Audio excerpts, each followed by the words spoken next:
Hoy día vamos a empezar una miniserie en lo que queda de mayo, durante 2 semanas. Vamos a hablar acerca de la diligencia. Quiero contarles una historia. Había un hombre que se había dedicado a la construcción, toda una larga carrera como obrero, y era muy bueno, era un hombre realmente íntegro, tenía una trayectoria impecable en su oficio como constructor. Allí en la construcción era un obrero, hasta que el jefe de toda esa empresa, él trabajaba en una gran compañía, le dijo: mira, ya se está acercando el tiempo en que tú tienes que jubilarte. Y el hombre ya se quería ir, estaba a punto de retirarse. Entonces le dijo: mira, por favor, quiero darte un último encargo. Constrúyeme, por favor, esta casa. Entonces el hombre, como ya estaba de salida y se quería jubilar, entonces no lo hizo de todo corazón. O sea, no escogió los mejores materiales de construcción, la madera no era la mejor, no se fijó en los detalles como en el resto de su trayectoria como obrero, y no contrató a los mejores obreros para que estuviesen haciendo la obra.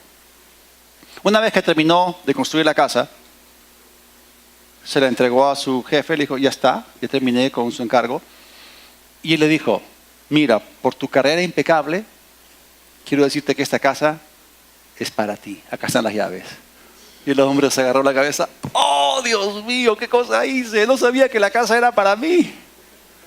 Y la hizo de mala gana, la hizo mediocre. Si tan solamente hubiera sabido que la casa era para él.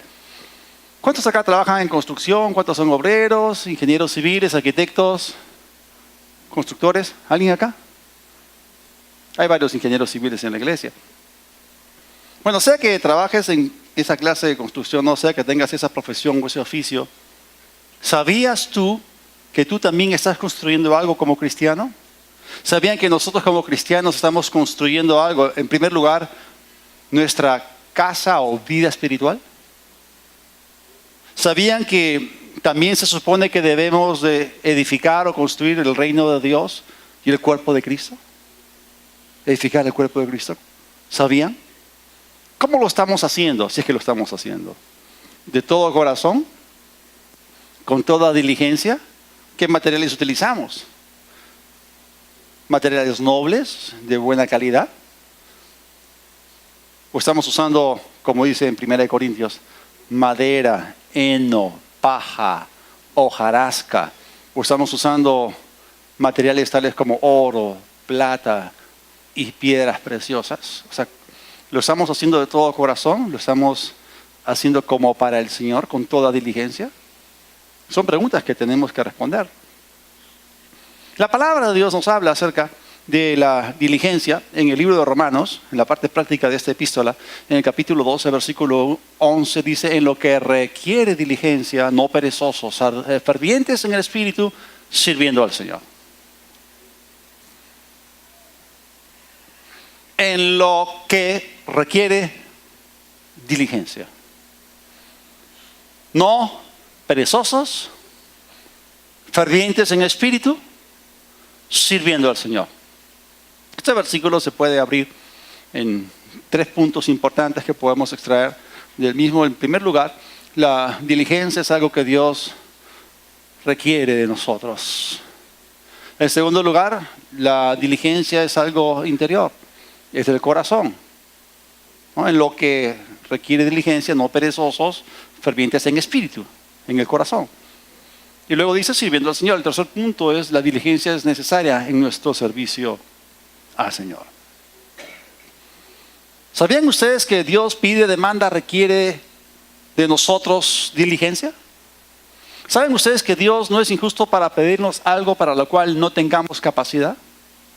Porque los mandamientos de Dios, sus demandas no son injustas. Todo lo contrario, Él nos pide a nosotros lo que sí podemos hacer. Hay una parte que le toca a Dios, hay una parte que nos toca a nosotros. Acá se está hablando de la diligencia requerida. Y ese requerimiento no viene de ningún jefe de una gran compañía. Este requerimiento viene de la autoridad más alta del universo. Y este requerimiento no está dado a un obrero o a una persona en particular. Este requerimiento está dirigido a ti. Es una demanda directa de Dios, directamente a ti. Repitan conmigo, a mí. Así que Dios pide, Dios requiere, Dios demanda de nosotros diligencia. Y no solamente esto, sino que también hay tareas o labores o encargos que demandan que seamos diligentes. Entonces en la Biblia hay una demanda requerida y una negligencia aborrecida que está contraindicada para cada uno de nosotros. Y la Biblia contrasta la diligencia con la pereza. El libro de Proverbios está lleno de comparaciones y esas comparaciones son reales. Pero bueno, vamos a ver lo que dice en Hebreos el capítulo 11. Y hemos visto que en lo que requiere diligencia, no seamos perezosos. Bueno, ¿qué es ese lo? Es el artículo neutro lo, pero en este caso es lo, se refiere a algo concreto, algo puntual, algo específico. ¿Qué es aquello en lo cual Dios nos llama a ser diligentes? Bueno, lo primero, Hebreos 11:6 dice, pero sin fe es imposible agradar a Dios, porque es necesario que el que se acerca a Dios crea que le hay o crea que existe, y que más, y que Él es galardonador de los que diligentemente le buscan. Muchas versiones dicen diligentemente le buscan. La primera cosa en la cual Dios pide, demanda o requiere diligencia de parte tuya es que tú lo busques de todo corazón, que te acerques a su palabra cada día. ¿Cómo empiezas tu día? ¿Siendo diligente en lo más importante? Tú tienes que abrir tu día abriendo tu Biblia. Eso es lo primero. Tienes que acudir a la palabra de Dios con diligencia para conocer a Dios, conocer su voluntad. Mucha gente no conoce a Dios porque Dios se revela en su palabra. La palabra de Dios nos revela a Dios. Dios y su palabra son uno. No solamente esto, la palabra de Dios también nos revela la voluntad de Dios, porque la palabra de Dios es la voluntad de Dios y la voluntad de Dios es la palabra de Dios. Hay mucha gente que anda por ahí deambulando preguntándose, ¿cuál será la voluntad de Dios para mi vida? Un gran señal, un signo de interrogación. Abre tu Biblia. La palabra de Dios es la voluntad de Dios. Y está escrita y no cambia. Así que Dios no te ha dejado en incertidumbre como para que vayas a ir deambulando sin saber en realidad cuál es la voluntad de Dios. Ya la reveló, ya la expresó en su palabra. Conocer a Dios, conocer su voluntad, es algo en lo cual tú tienes que poner toda diligencia. Si no, ¿cómo vas a hacer la obra de Dios? Eso es importante. Necesitamos ser diligentes en aquello que tiene que ver con descubrir a Dios, descubrir su palabra. Miren, la diligencia es, como hemos estado diciendo, una actitud interior selectiva que no debe confundirse con el activismo externo. Es algo que viene del corazón. Una vez una persona escuchó que el éxito venía después de mucho trabajo. Así que agarró una lámpara o una pala y comenzó a hacer huecos en su jardín. Lo único que consiguió fue un gran dolor de espalda. Estaba así al final del día. No hay que confundir activismo con productividad. Ni tampoco hay que confundir diligencia con afán y ansiedad. Les voy a contar una historia de algo que ocurrió en la vida real, en el ministerio del Señor Jesucristo en Lucas capítulo 10, los versículos 38 al 42. Aconteció que yendo de camino entró en una aldea y una mujer llamada Marta la recibió en su casa. Esta tenía una hermana que se llamaba María, la cual sentándose a los pies de Jesús, ¿qué hacía? Oía su palabra. Pero Marta, contraste, se preocupaba con muchos quehaceres. Y acercándose dijo, Señor, ¿no te da cuidado a que mi hermana me deje servir sola? Dile pues que me ayude. Imagínense Marta, la famosa Marta. Respondiendo, Jesús le dijo, Marta, Marta. Interesante cómo en la Biblia Dios llama a las personas 2 veces por su nombre, ¿no? Saulo, Saulo, ¿por qué me persigues? Samuel, Samuel. Abraham, Abraham. Moisés, Moisés. Seriamente tu nombre también 2 veces, ¿no? Marta, Marta, afanada y turbada estás con muchas cosas. Miren ustedes el contraste entre muchas cosas, pero solo una cosa es necesaria. O sea que tenemos acá el campo de las muchas cosas innecesarias y por otro lado, en la otra mano tenemos el campo de una sola cosa necesaria. Y María ha escogido la buena parte, la cual no le será quitada. Acá tenemos un incidente en el ministerio y vida del Señor Jesucristo. Él estaba yendo por el camino, entró en una aldea llamada Betania. Y allí él tenía discípulos, eran 2 hermanas, eran Marta y María, y eran hermanas de Lázaro, al que Jesús resucitó de los muertos. ¿Cuántos se acuerdan de Lázaro?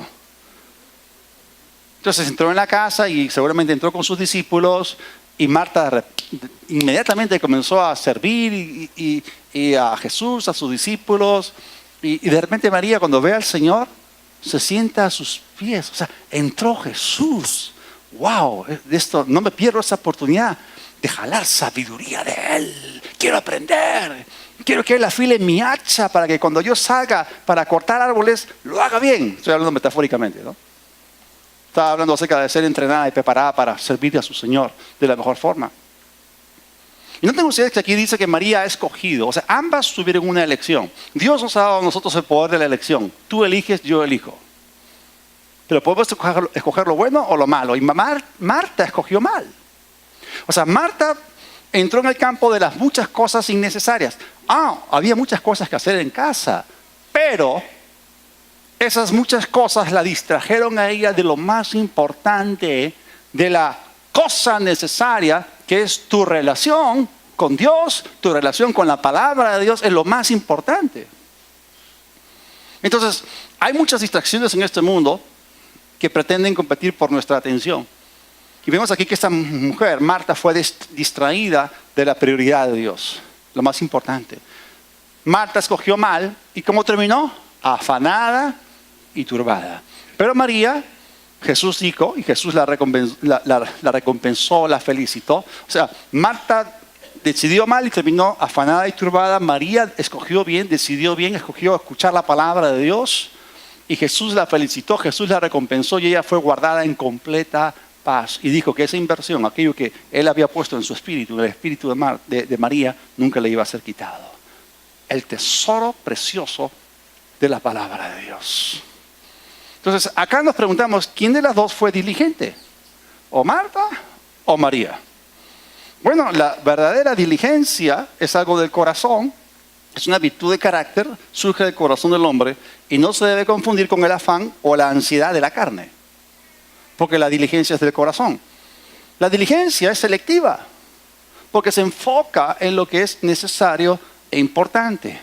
La diligencia prioriza sus labores. La diligencia no es negligente, no es perezosa. Sirve, trabaja, pero es un trabajo selectivo y enfocado. Estábamos hablando acerca de un contraste entre muchas cosas y una cosa necesaria. Hay muchas cosas innecesarias. Estamos en un mundo, como dije, que compite por nuestra atención. Y la Biblia dice, hijo mío, está atento a mis palabras, inclina tu oído a mis razones, no se aparten de tus ojos, guárdalas en medio de tu corazón. El diablo quiere que tú te ocupes en una serie de cosas que son solamente distracciones del enemigo para que él te pueda robar la palabra de Dios y el conocimiento de Dios, que es lo más importante. Entonces la diligencia no es hacer muchas cosas, la diligencia es hacer lo que es necesario y bien. La palabra de Dios dice en lo que requiere diligencia, lo es algo concreto. Es algo muy específico. Y la buena parte que Jesús mencionó es buscar a Dios, buscar su palabra, aprenderla, obedecerla. Jesús dijo, busquen primeramente el reino de Dios y su justicia. Jesús dijo, bienaventurados los que oyen y hacen la palabra de Dios. Entonces, vemos aquí que hay gente que hace muchas cosas, pero se saltan lo primero, que es la cosa más importante. ¿Cómo empiezas tu día? ¿Con las labores de la casa? ¿O con sentarte a los pies de Jesús y entrar al lugar santísimo, al trono de gracia? Ahora, Marta estaba tan afanada que esas cosas naturales la distrajeron de un hambre por conocer a Dios más íntimamente. Entonces, la actitud interior de la diligencia se expresa primero en la búsqueda de comunión con Dios y luego en nuestro servicio a otros. Por favor, repitan conmigo, comunión, servicio. Otra vez, comunión, servicio. Ahora, ¿cuántos saben que Jesús fue llevado por el Espíritu al desierto? Y la intención de Jesús era buscar al Padre. En ese tiempo que pasó en oración, buscó a Dios en comunión, porque se estaba preparando para su ministerio, ¿correcto? Él estaba ayunando 40 días y 40 noches. Y aquí también se cumple lo mismo. Por favor, repiten conmigo. Comunión, servicio. Ese tiempo que pasó en comunión. Por eso, si tú quieres tener un buen servicio a Dios en tu día, primero búscalo en comunión. Porque tú tienes que ser un canal de Él. Pero vamos a ver lo que pasó en ese incidente cuando Jesús fue tentado por el diablo en el desierto, Mateo capítulo 4, versículo 10. Entonces Jesús le dijo a Satanás: vete, Satanás, porque escrito está: el Señor tu Dios adorarás y a Él solo servirás. Acá tenemos dos factores que Jesús llama importantes. Este es el factor adoración y este es el factor servicio. Estamos hablando de la comunión y estamos hablando del servicio. En adoración a Dios, tú tienes comunión con Dios. Tú y yo fuimos creados para adorar y para servir al Señor. Y en esa actividad que funcionamos mejor. Porque funcionamos considerando a Dios en unión vital con el Señor, podemos ser canales de Él. Eso es muy importante. Y Jesús fue muy claro, fue muy directo. Él estaba resistiendo al diablo. El diablo lo vino a tentar. El diablo vino a dictarle a Jesús cuál sería la agenda de su día. Pero Jesús le dijo: un ratito, Satanás, escrito está. 3 veces Jesús le dijo: escrito está. Le lanzó al diablo la palabra en la cara. Es como ácido. Le echas ácido en la cara al diablo y huye de ti. Mi pregunta a ti hoy día es esta: ¿conoces lo que está escrito para decir escrito está? Mi pregunta a ti es: cuando viene una situación o una tentación, tú te preguntas, ¿qué es lo que la Biblia dice al respecto? Porque si tú no tienes en tu arsenal munición, ¿qué cosa vas a dispararle al diablo cuando venga en el día malo, cuando te suelte toda su artillería? Tú tienes que aprender a decir, escrito está. ¿Sabes por qué? Porque Jesús nos dio ejemplo, porque Él vivía por la palabra de Dios y no por las reglas de juego que el diablo quería imponer. Repiten conmigo: yo decido vivir por la palabra. Y entonces Jesús le aclara al diablo: yo no vivo por las reglas de juego que tú me quieres imponer. Tú no me vas a dedicar a mí mi agenda. Yo vivo por lo que está escrito. Y por si acaso, mi función y la tuya es adorar a Dios y servir a Dios. ¿Saben por qué? Porque la tercera y la peor de todas las tentaciones, la peor, la más despreciable de todas las criaturas del universo, este ser angelical caído, Satanás, esa criatura, estaba demandándole a Jesús, al Creador, adoración. ¡Qué insolente el diablo! ¿Qué se cree él? ¿Cómo la criatura le va a pedir al Creador que lo adore? Y Jesús fue muy claro cuando dijo: al Señor tu Dios adorarás y a Él solo servirás. O sea, en esto no hay escalas grises. ¿Es blanco o negro? O tú adoras y sirves a Dios, o adoras y sirves a los ídolos. Pero por eso te pregunto, ¿estás entrando cada día cuando te levantas en alabanza y adoración a Dios? ¿Estás adorando al Señor? ¿Estás cantándole? ¿Cuántos le cantan al Señor en la mañana o en la noche? Deberías de cantarle al Señor. La Biblia dice: canten al Señor con alegría, con gozo. ¿Estás sirviendo al Señor? ¿Cómo lo haces? ¿Con diligencia? ¿De buena gana? ¿Lo estás haciendo? Son preguntas muy importantes porque tú y yo hemos sido creados para su gloria. Ahora, Jesús fue muy claro, pero cuando nosotros hablamos acerca del servicio, encontramos algo un poco más crudo y directo que dijo Jeremías, cuando él observó que había personas que estaban sirviendo al Señor como ese obrero que hizo esa casa de mala gana. Jeremías 48:10: maldito el que sea negligente para realizar el trabajo del Señor. Otra traducción dice: maldito todo aquel que hiciera indolentemente la obra del Señor. Suena fuerte, ¿no? ¿Qué tal si le damos la vuelta? Bendito todo aquel que hace diligentemente la obra del Señor. Suena mejor, ¿no?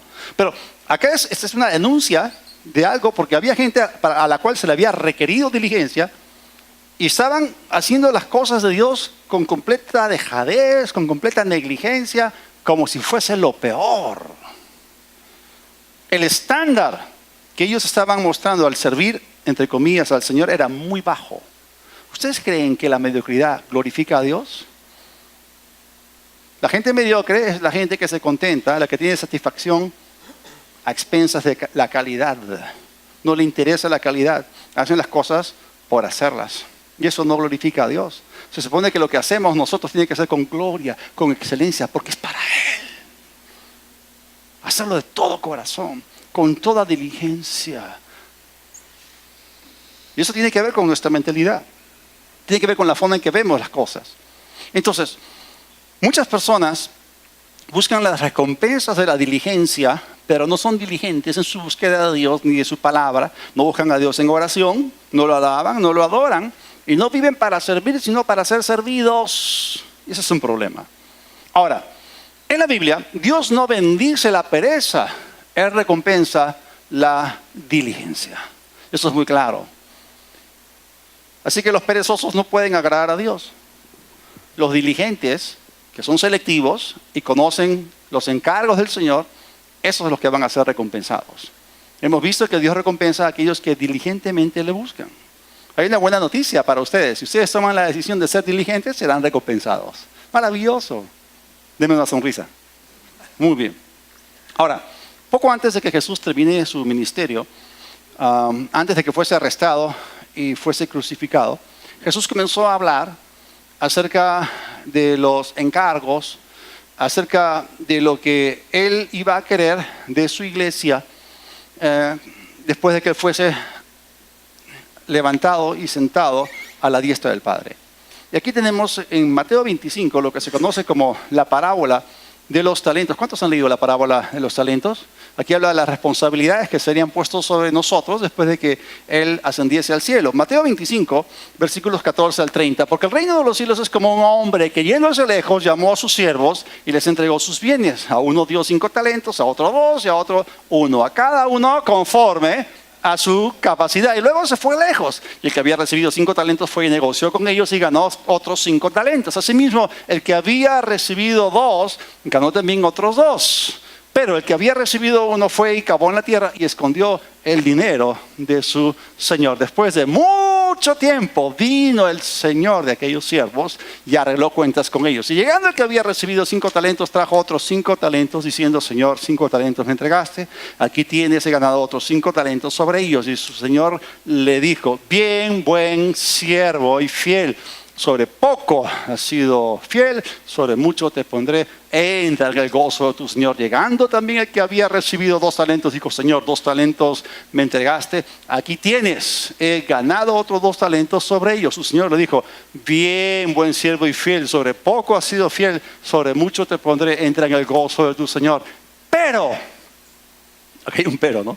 Pero llegando también el que había recibido 1 talento, dijo: Señor, te conocía que eres hombre duro, que ciegas donde no sembraste y recoges donde no esparciste, por lo cual tuve miedo y fui y escondí tu talento en la tierra. Aquí tienes lo que es tuyo.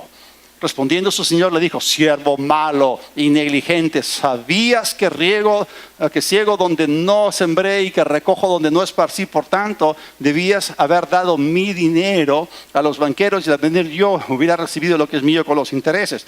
Quítenle pues el talento y dénselo al que tiene 10 talentos, porque al que tiene le será dado y tendrá más, y al que no tiene, aún lo que tiene le será quitado. Y al siervo inútil échenlo en las tinieblas afuera, allí será el lloro y el crujir de dientes. Wow. Acá en esta parábola de los talentos vemos una ilustración muy clara de cuál es la actitud de Jesús frente a la diligencia y a la negligencia. En esta parábola, ese señor que se fue lejos es el Señor Jesús, que se fue al cielo y ascendió allí, ya lleva casi 2000 años. Ese señor, ese mismo señor del cual Efesios habla, que ascendió, subió a lo alto y dio dones a los hombres. Ese señor encomendó, confió, depositó, invirtió talentos y las colocó en las manos de sus siervos. Esos talentos, aunque en la Biblia literalmente se refiere al dinero, y había talentos de plata, había talentos de oro. Un talento de plata era más o menos $1000 en la actualidad, y un talento de oro son 34 kilos de oro. Imagínense cuánto vale una onza de oro, imagínense 34 kilos, estamos hablando de miles de dólares. Pero para el objeto de esta enseñanza, los talentos representan también dones, talentos, habilidades, tiempo, energía, la gracia que Dios nos ha dado a nosotros. Y Él ha depositado en nuestras manos sus bienes. Y Él quiere que nosotros los invirtamos. O sea, Dios quiere que nosotros hagamos algo con lo que Él nos encomendó. Y tenemos que entender de que ninguno de nosotros ha dejado de recibir algo de Dios. Entonces, tienen que ser bien administrados. Ahora, la decisión de confiar o encomendar diferentes cantidades a diferentes personas está basada únicamente en el conocimiento del Señor sobre nosotros. Todos nosotros hemos recibido algo de Dios. Y todos nosotros hemos recibido una cantidad, una medida diferente. Y eso está basado enteramente en el conocimiento de Dios de cada una de nuestras capacidades. Miren, la verdad es esta: todos somos capaces, pero no todos tenemos la misma capacidad. ¿Alguien podría pensar que es incapaz? No.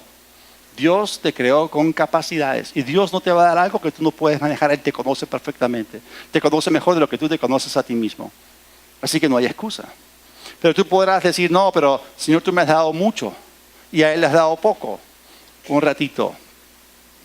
Cada uno tiene que dar cuentas delante de Dios conforme al Dios que ha repartido con justicia a cada uno esa inversión. Él deposita dentro de nuestras vidas o coloca en nuestras manos cosas que son proporcionales con nuestra capacidad de respuesta. Por favor, repitan conmigo: responsabilidad. ¿Cómo se dice responsabilidad en inglés? Responsibility. Y esa es la fusión de dos palabras: responsibility. Respuesta a su habilidad. Ajá, hay que responder. Entonces tú eres capaz. Repitan conmigo: yo soy capaz. Yo soy hábil. Entonces Dios no te va a dar algo que tú no puedas manejar. Él no es injusto, Él te conoce perfectamente. Ahora, se supone que tenemos que ser diligentes en lo que Dios nos encomendó a cada uno de nosotros, pero Dios a cada uno nos ha dado un último encargo. Nos ha dado a nosotros encargos o tareas individuales y Él espera que hagamos algo con la gracia que nos ha sido confiada: dones, talentos, habilidades, su gracia para servirle en el reino de Dios. El reino de Dios es un reino de multiplicación. Dios es el mejor de todos los inversionistas. Él sembró, Él invirtió a su Hijo para cosechar muchos hijos que fuesen como Él. Y Dios ha hecho inversiones en nosotros para que edifiquemos o construyamos algo. Nuestra casa espiritual, pero también el cuerpo de Cristo, y extendamos el reino de Dios. Y los dones que Dios te ha dado se invierten, ¿saben cómo? Poniéndolos al servicio y disposición de los demás para bendición, provecho y edificación. Si tú agarras el don, el talento que Dios te dio y lo comienzas a usar, comienzas a servir a la gente para que la gente sea beneficiada, entonces estás dejando que la gracia de Dios fluya a través de ti para bendición. Te conviertes en una bendición. Se supone que tú y yo somos sal y luz. Se supone que tú y yo tenemos que hacer contacto con la gente para impactarla positivamente, para que seamos de bendición y no de maldición, no de tropiezo. Entonces los dones que Dios nos dio tienen que ser invertidos, no escondidos. Y cuando tú inviertes algo, lo haces disponible para que los demás se beneficien. Pero si tú escondes lo que Dios te da, lo colocas en un lugar donde nadie puede ser bendecido, no estás cumpliendo con el mandato del Señor. Entonces, Dios quiere que tú pongas esto al alcance de los demás. Dios te llama al desarrollo. Primero edificas tu espíritu y luego edificas el cuerpo de Cristo. Primero, tu espíritu comienza a liberar lo que Dios te da para que el reino de Dios se expanda. Pero tienes que hacer una inversión interior en primer lugar. Y la diligencia brota del corazón con la inversión del Señor. Ahora, en esa parábola que acabamos de leer, los dos primeros siervos usaron los talentos que les fueron confiados y produjeron ganancia para su Señor. Sea su tiempo, dinero, energía, habilidades, dones y su gracia. Ellos lo usaron para el reino de Dios.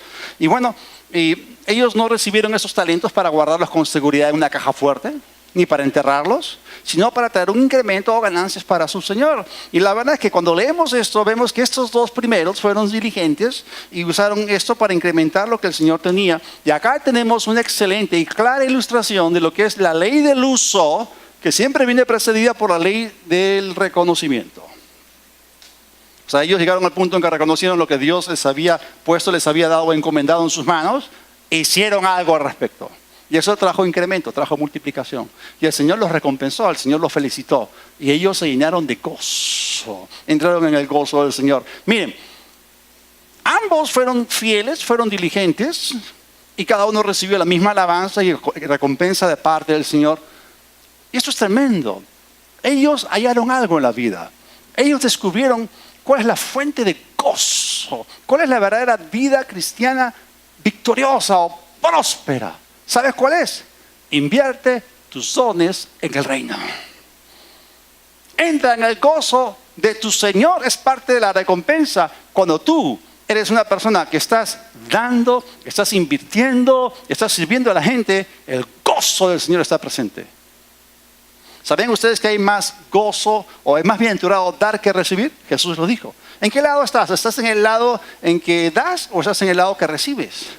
Es mejor dar que recibir. Ahora, si tú das, vas a recibir porque estás sembrando y vas a cosechar. Pero más gozo viene cuando tú das a otros y eres de bendición a los demás. Hay más gozo en dar que en recibir. ¿En qué lado estás tú?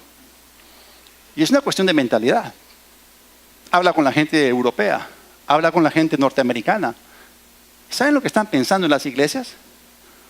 ¿A dónde envío misioneros? ¿A dónde puedo hacer yo una donación? ¿A dónde puedo hacer yo una inversión para ayudar a la gente, para que la iglesia pueda crecer? Pero tú le preguntas a alguien promedio de la iglesia latinoamericana, ¿dónde habrá alguien que me dé? Vengan de los States. Dame, dame. ¿Han salido a la calle? ¿Han visto a la gente que dice, dame, dame, no seas malo, pues dame, cómprame, cómprame, no seas malo? Es una mentalidad. Están viviendo en el lado equivocado de la vida. Porque no han reconocido lo que Dios hizo, lo que Él ha hecho disponible para ellos, y la vida maravillosa y abundante que significa ser un canal de bendición. Esa es la vida de gozo. No se trata de mí, se trata de que la voluntad de Dios sea hecha a través mío para la bendición de los demás. Ahora, la meta de Dios es la extensión, expansión o crecimiento del reino de Dios. Y cuando tú usas cada recurso disponible para que hagas lo que Dios te llamó a hacer, tu recompensa va a venir si tú eres diligente. Y como ya hemos visto, los dos primeros siervos fueron recompensados, fueron felicitados, pero el tercer siervo no fue recompensado, no fue felicitado, fue reprendido fuertemente. Y el Señor lo llamó malo, negligente, perezoso, flojo, infiel, improductivo. ¿Por qué? Por errores concretos que él cometió. Vamos a ubicar cuáles fueron los errores que este siervo cometió, para que el Señor lo haya llamado perezoso, malo, infiel, improductivo y todo eso. Mateo 25, 24 y 25. Pero llegando también el que había recibido un talento, dijo, Señor, te conocía que eres hombre duro, que ciegas donde no sembraste y recoges donde no esparciste, por lo cual tuve miedo y fui y escondí tu talento en la tierra. Aquí tienes lo que es tuyo. ¿Qué tenemos acá? Tenemos un serio problema. Un mal entendimiento, una terrible confusión en el corazón de este hombre. Ese hombre tenía una imagen distorsionada de Dios, un concepto completamente torcido acerca de Dios. ¿Y saben lo que hizo este hombre y por qué Dios lo llamó malo? Porque él trató de excusar su falta de productividad, echándole la culpa a su Señor, insultándolo, llamándolo en su cara, ¡duro! Dios, tú eres duro. Y encima, tú pretendes cosechar donde no se sembró. Hey, un ratito. Estás completamente equivocado. ¿Dónde encontramos la creación? ¿En qué capítulo de la Biblia? ¿Alguien diga algo? Génesis 1. Y en Génesis 1 está la ley de Génesis donde dice que Dios crea todo y todo se reproduce según su género, su especie y su naturaleza. Y al final encontramos de que Dios estableció una ley llamada la ley de la siembra y la cosecha. Si no hay semilla, no hay expectativa de recibir una cosecha, ¿correcto? ¿Están ahí o no? Entonces, ¿cómo Dios mismo iba a ir en contra de lo que Él ha establecido? Ya que hay un problema interno en esta persona. ¿Cuál fue su problema? ¿Se acuerdan? En lo que requiere diligencia, no perezosos. Él falló en esa cosa importante de abrir su Biblia, de acudir a la palabra de Dios para descubrir a Dios, para tener una idea correcta de Dios, para conocer a Dios y para conocer su voluntad y cuáles serán sus requerimientos. Porque Dios quiere hacer algo en ti en primer lugar, y eso tiene que ver con conocerlo a Él íntimamente. Hemos hablado de comunión y hemos hablado de servicio. Entonces Él se estaba saltando la comunión, se estaba saltando el conocimiento de Dios y tenía un concepto distorsionado de Dios. No lo sirvió bien, no lo conocía bien, no lo amaba como debía amarlo. Hay un mal debajo del sol y que es común entre los hijos de los hombres. Gente en las iglesias que tiene tremendos dones, capacidades y talentos dados por el Señor, pero en el balance final son desperdiciados porque no conocen a Dios, no conocen su palabra y tienen conceptos completamente torcidos acerca de lo que tiene que ver con el Señor, el reino espiritual y el servicio a Él. Eso se llama analfabetismo bíblico. La Biblia lo coloca en esos términos. Mi pueblo perece por falta de conocimiento. No es recompensado. Bueno, el tercer siervo era uno de estos. No tenía un concepto correcto acerca de Dios, lo cual se hace evidente en su explicación por su falta de productividad. Estaba acusando al Señor, como ya dije. Estaba completamente equivocado. ¿Qué? ¿Que el Señor duró? Y que espera un retorno, una cosecha donde no ha sembrado un ratito. A ese Señor, a quien tú percibes como duro y como tacaño o como lo que sea, era tan generoso que Él acababa de hacer una siembra o una inversión en los tres. Y les dio a ellos la clave, la oportunidad de vivir una vida victoriosa y de éxito y de continuo gozo. Falló también en la ley del reconocimiento y falló en la ley del uso. ¿Saben lo que dijo ese hombre? Tuve miedo.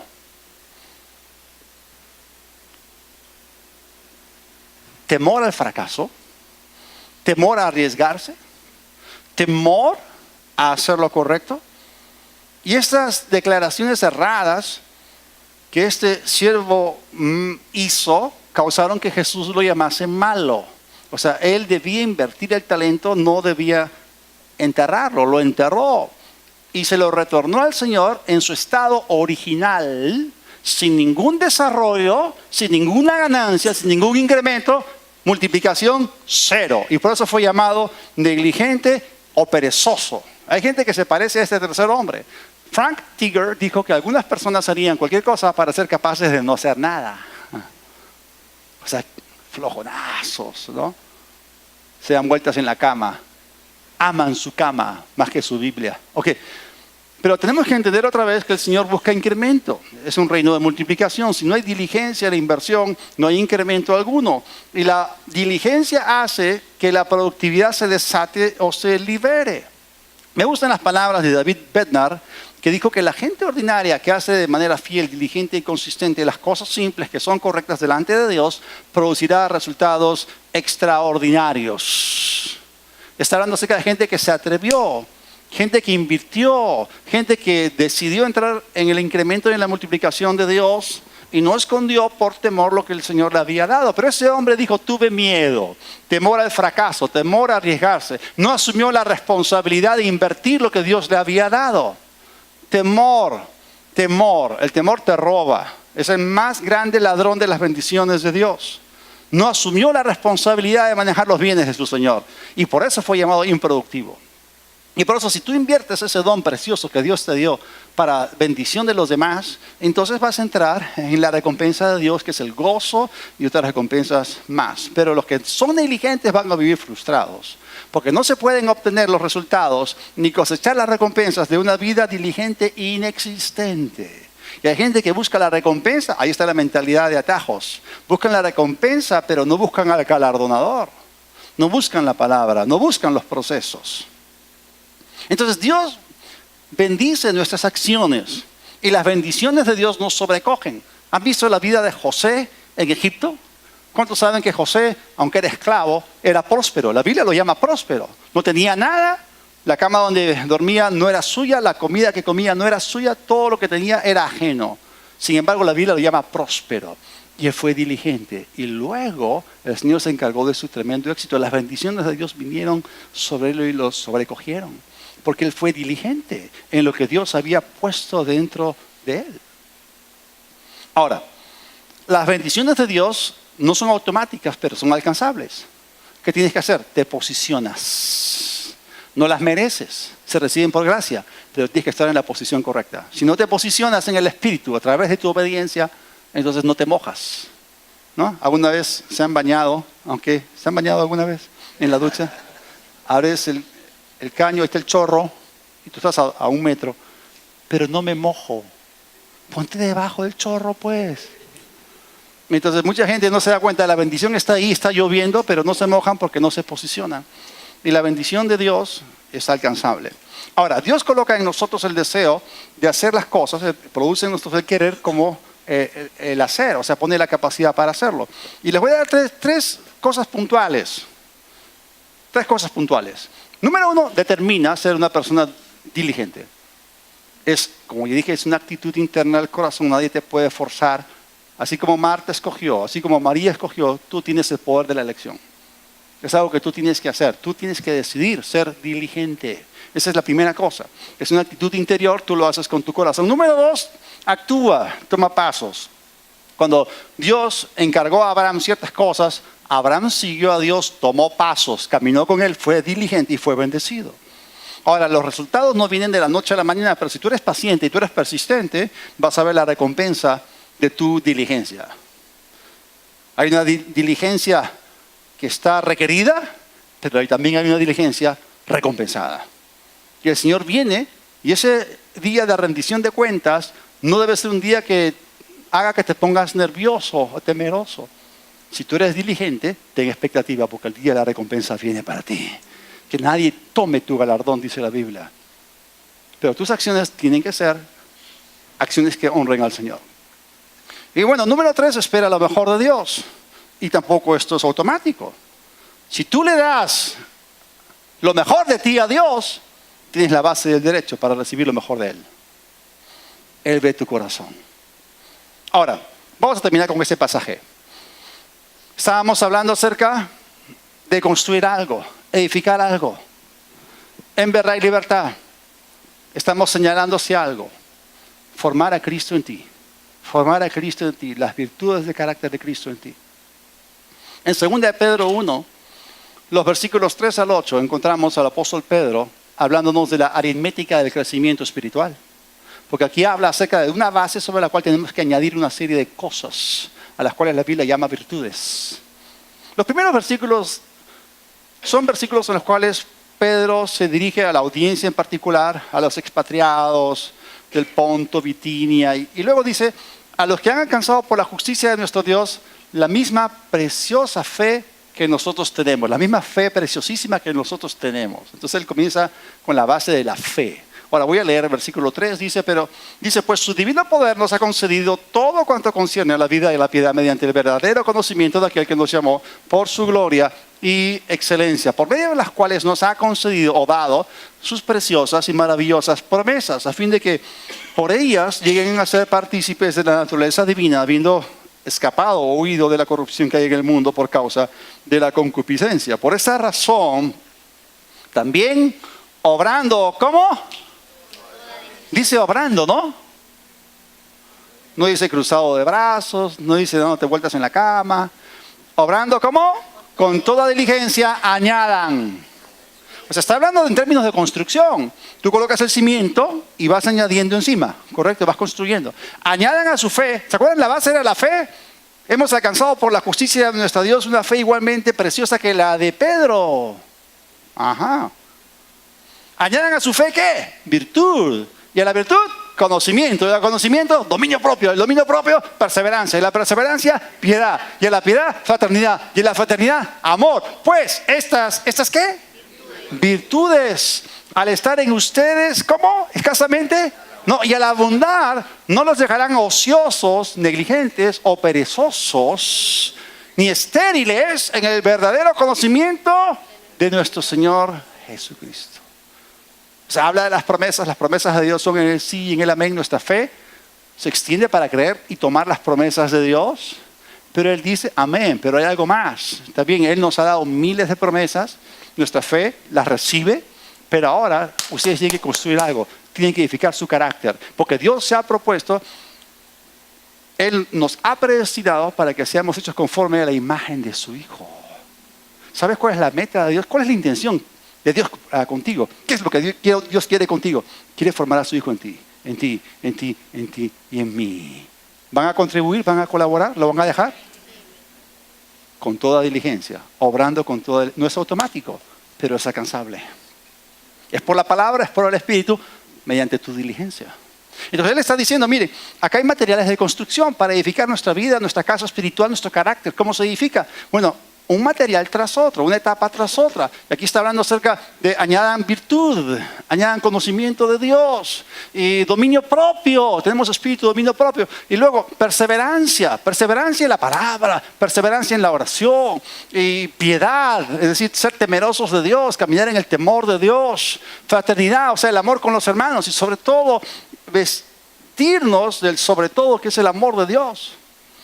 Entonces, para poder cultivar esas virtudes, necesitamos determinar ser personas diligentes en la palabra y en oración, porque son virtudes de carácter interno que tienen que ser desarrolladas dentro de nosotros para que Cristo se forme en nuestras vidas. ¿Saben que el reino de Dios funciona así, de adentro hacia afuera? Primero edificas tu vida interior, luego edificas el reino de Dios o el cuerpo de Cristo. Y lo primero es meditar la palabra de Dios. La palabra de Dios es la materia prima que el Espíritu Santo utiliza para obrar dentro de ti. No, si no hay palabra, el Espíritu Santo no tiene materia, no tiene con qué trabajar en ti, con qué edificar en ti, con qué construir en ti. La palabra edifica. Y en segundo lugar, todos los que hemos sido bautizados en el Espíritu Santo hemos recibido una tremenda herramienta de la cual no se habla mucho y de la cual muy pocos saben. Es la herramienta de orar en lenguas, hablar en otras lenguas. El que ora en lenguas se edifica a sí mismo. Estamos hablando de edificar tu vida, tu carácter, construir tu casa espiritual a través de la palabra. La palabra edifica, la palabra levanta, pero también el orar en lenguas. Te levantas en la mañana y le cantas al Señor, lo alabas, lo adoras, entras a su presencia con alegría, con gozo, con acción de gracias. Oras en el Espíritu para mantenerte recargado. Acudes a su palabra, la meditas, la exprimes como cuando te encuentras con una vaca llena de leche y la exprimes hasta la última gota de leche. Rumías la palabra. Dios nos ha llamado a ser diligentes en todo esto y van a ver cómo el crecimiento espiritual se va a dar. Toda cabeza inclinada, todo ojo cerrado, vamos a orar. Señor, te damos gracias por tu misericordia. Gracias porque tú nos has dado a nosotros tremendos recursos. Gracias porque tú nos estás llamando a ser diligentes y no negligentes. Señor, queremos agradarte, queremos traer gozo y satisfacción a tu corazón. Queremos producir fruto que abunde para tu gloria, fruto de calidad. Nos presentamos delante de ti como vivos entre los muertos. Gracias. Gracias, Señor, por esa oportunidad que tenemos para que podamos vivir vidas abundantes, llenas de gozo. Entramos en el gozo y no en las tinieblas de afuera. Somos diligentes, buenos siervos, fieles y no malos, negligentes. Gracias por tu misericordia para hacerlo, en el nombre de Jesús. Si estás acá esta tarde y aún no has recibido a Jesús y quieres hacerlo, repite conmigo esta oración. Dios del cielo, te necesito. Gracias por enviar a Cristo. Jesús, perdona mis pecados. Sé mi Señor. Te recibo hoy. Recibo tu perdón y la vida eterna en el nombre de Jesús. Amén.